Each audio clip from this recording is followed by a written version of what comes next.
Welcome to Logo Soul. Did you know there's a compelling theory of a lost gospel in the Quran? I first learned of this theory traveling through Parwan Province, Afghanistan in 2013, when having a discussion with several mullahs. They described for me the 4 books revered within Islam: the Torah, the Law of Moses, the Zabur, the Psalms of David, the Injil, the Gospel of Jesus, and of course their capstone, the Quran, purportedly delivered to Muhammad. When I looked on the bookshelf, though, I was surprised to find they only had one of these books, the Quran. So, speaking through an interpreter, I asked, well, do you have the Torah or the Injil? At that point, one of them looked forlorn. He shook his head and said, unfortunately, those books have been lost. He even showed the palms of his hands, throwing them up in the air, as if indicating that we didn't have them. Now, being a Christian, I was excited. I actually pulled my Bible out of the bag and asked them, what would you think if I told you we have all 3 of these lost books? They looked fascinated. One of them even reached out a hand. I gave him the Bible, and as he thumbed through its pages, he looked very intrigued. Now, these men were of the Pashtun tribe and had very little access to information from the outside world. So I was surprised when the interpreter turned to me and he said, bro, this is the first time they've ever even seen a Bible. Since that day, I've delved more into this theory of a lost gospel and discovered it has strong textual support from the Quran. And sure, in 1930, Isa says, verily, I am the servant of Allah. He has given me the book. So this belief stems from that very narrative, affirming that Jesus was given the gospel by Allah during his time on earth. Now, unfortunately, we have no manuscript evidence of any text or fragment of any text that was produced directly by Jesus, bringing us to the conclusion that this gospel must have been lost to the ages, just as the Afghani mullah tried to tell me years ago. Now, there are 3 drawbacks to this theory of a lost gospel that I'll share. First, the gospel Muhammad refers to had to be readily available to Christians in the 7th century, 600 years after Christ, since the Quran tells them to refer to it in Surah 5:47. Whatever gospel Muhammad referred to clearly couldn't have been lost or arcane, because he assumes they had easy access and could actually refer to it in verifying whether Muhammad's message was true. Second, we unfortunately have no historical record of any text produced directly by Jesus, which is why some conclude it must have been lost. The third drawback to the theory, though, is that Surah 15:9 says that Allah guards his words as Al-Muhaimin, the protector or the guardian. Thus, if the gospel was sent down by Allah and given to Jesus by Allah, as the Quran purports that it was, he guards it and would never allow it to be lost, because logically they are his words. Now, what I'm about to tell you is going to blow your mind.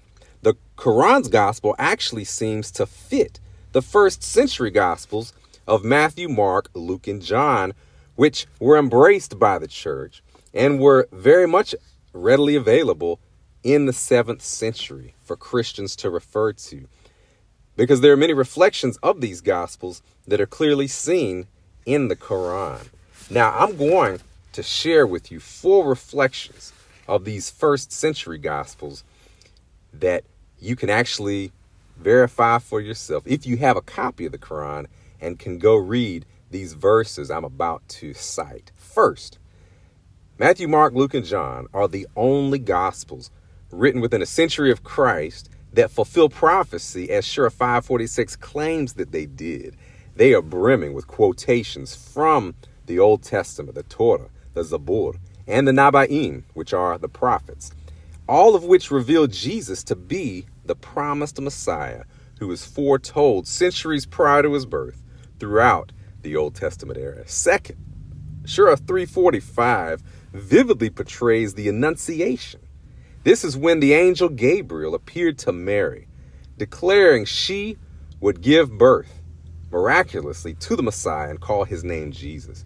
This account reveals details we only find in Matthew, Mark, and Luke. A third reflection is found in Surah 19:33, where Jesus predicts his death and resurrection, reflecting the first century Gospels, all of which portray Jesus as predicting his pending death and resurrection to life. The fourth and final reflection I want to show you is found in Surah 7:157, which actually paraphrases Matthew 11, verses 28 and 29. It is in Surah 7:157, which says, he releases them from their heavy burdens and from the yokes that are upon them. Now, you'll actually hear Muslim apologists quote verses from these Gospels, which they deem to be authentic, affirming that they're accepted by many Muslims as the Gospel Muhammad refers to. But the tafsir, that is, the Islamic interpretation of the Quran, is adamant these Gospels have been corrupted to the extent that they are tantamount to a lost gospel. Now, are you ready for the shock? You might be surprised to discover that this belief contradicts the teaching of the Quran, which in Surah 285 rebukes those who believe in some parts of these scriptures while disbelieving others. This verse even promises punishment for those who do this, basically saying that you can't treat the Torah and the gospel as a buffet-style dinner, saying, I'll take some black-eyed peas, but not the neck bone. You must take it as all sent down from Allah, as Surah 3, ayat 33, 3 and 4 claims that it was. But saying the Gospels are corrupted also contradicts the Quran in another way. 19 times the Quran uses this beautiful Arabic word, musaddiq, when referring to the Christian Bible, that is the Torah and the Gospel. Musaddiq means to confirm or to verify. 10 times this word tells Christians to believe in the message of the Quran because it confirms the message you already have in your Bible. An example of this is Surah 241. Other times, the word musaddiq is used to marvel at how the gospel confirmed what was written prior to it in the Torah. To use the term musaddiq is to say that the Christian scriptures can be trusted as a reliable guide for truth. Now, it is encouraging that over and over the Quran uses the term confirm in relation to the Christian Bible, but never once qualifies these statements. It never once tells us that while some parts can be trusted, other parts are corrupted. This is huge because think about it. If you believe that parts of a book are corrupted, would you tell someone over and over again to trust it? Especially without qualifying that statement. I'll give you an example of a qualified statement. Let's say you roll up and say, hey, man, I'm going to New York. Is it safe? And I simply tell you, yeah, man, New York's a safe city. But as soon as you hit those streets, every last homie falls out the ghetto, beats you up and steals your lunch money. You're probably going to call me from the emergency room to tell me I lied to you. But what if I told you, no, I didn't lie?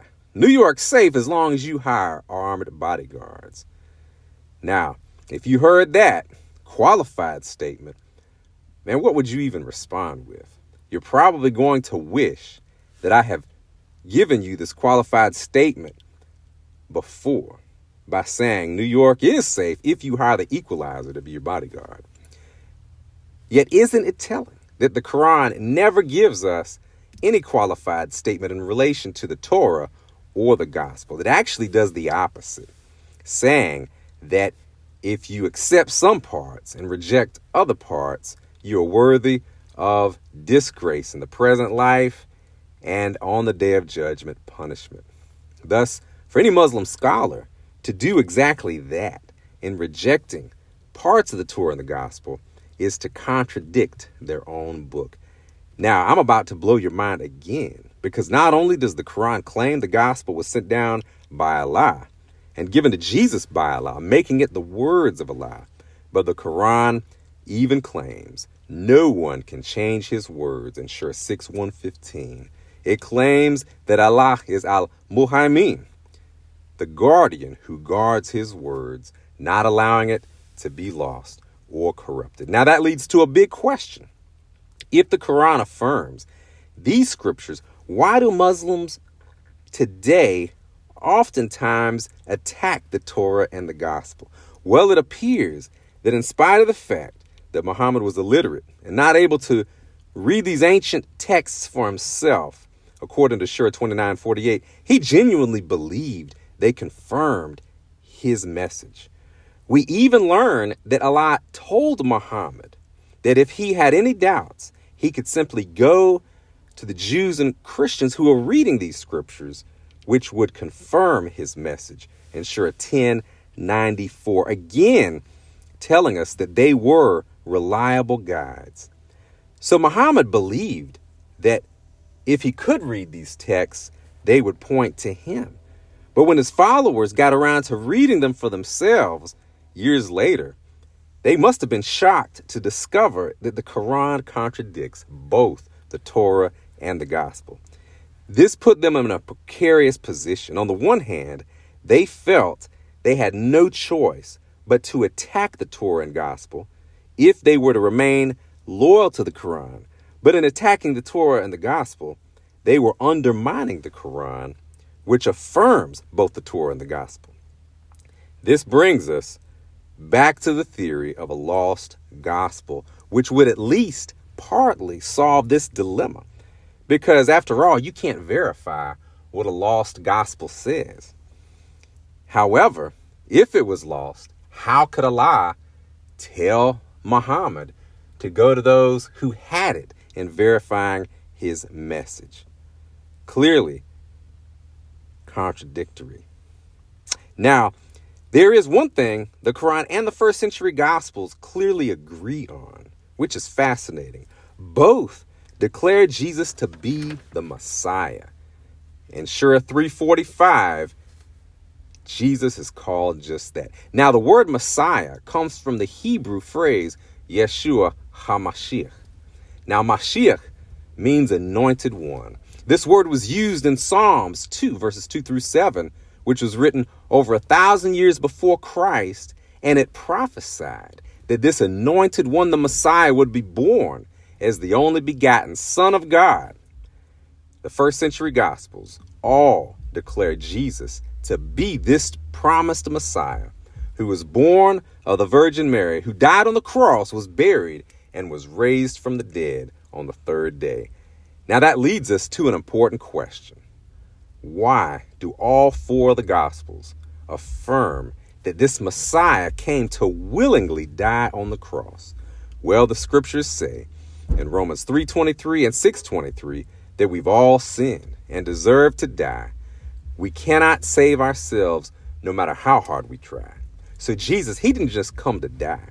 He came to die in our place, suffering the death we deserved.